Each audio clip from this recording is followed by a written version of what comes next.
Hi everyone, this is called a buffalo, but this one is the young buffalo.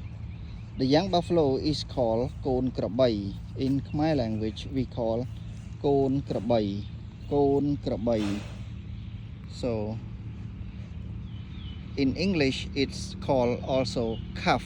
Calf as Kon Ko, the same as Kon Ko. It's like the calf of the cows.